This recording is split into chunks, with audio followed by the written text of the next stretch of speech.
প্রধানমন্ত্রী ঘোষিত দেশব্যাপী বৃক্ষরোপণ কর্মসূচির অংশ হিসেবে রাজধানীর ২১ নম্বর ওয়ার্ডের বিভিন্ন স্থান এবং পলাশী মোড়ে বৃক্ষরোপণ কর্মসূচির উদ্বোধন করেন ঢাকা দক্ষিণ সিটি কর্পোরেশনের প্রশাসক বীর মুক্তিযোদ্ধা আব্দুস সালাম।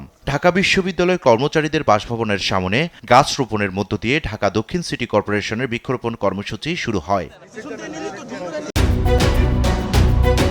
১.৫ যুগ ধরে ভালোবাসার নিড়ে এসিআই পিওর সল্ট। ঢাকা দক্ষিণ সিটি কর্পোরেশন প্রতি বছর ৬০,০০০ গাছ লাগানোর পরিকল্পনা নিয়েছে বলে জানিয়েছেন প্রশাসক। প্রতি বছর এই ঢাকা মহানগর দক্ষিণ সিটি কর্পোরেশনে আমরা ৬০,০০০ গাছ লাগাবো। ৬০,০০০ গাছ আমরা লাগাবো প্রতি মাসে, প্রতিটি ওয়ার্ডে, প্রতিটি এলাকায়, এবং ৫ বছরে হবে এটা ৩ লক্ষ গাছ। ঢাকা সিটি কর্পোরেশনের ভোটার তালিকায় যে ভুল ত্রুটি আছে তা নির্বাচন কমিশনকে সংশোধন করার আহ্বান জানান প্রশাসক। নতুন ভোটার তালিকা ঢাকায় বানাইতে হবে। যারা ঢাকা শহরে থাকেন তারাই এখানে ভোটার হন।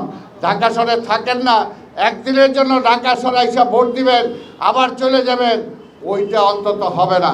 কাজে এই ব্যাপারে নির্বাচন কমিশনকে অবশ্যই আমি ভূমিকা নিতে বলবো।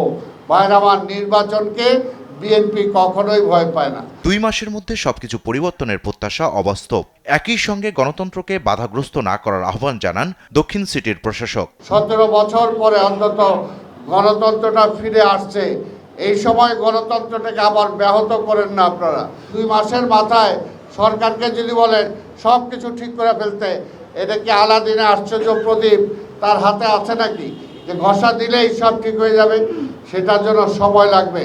মশা ও পরিবেশ রক্ষায় নাগরিকদের সহযোগিতা কামনা করেন মোহাম্মদ আব্দুস সালাম। অর্থাৎ এটা থেকে যদি মুক্ত হতে হয়, ইকবাল অনিক, দেশ টিভি, ঢাকা। তাহলে গাছ লাগাতে হবে বেশি বেশি করে।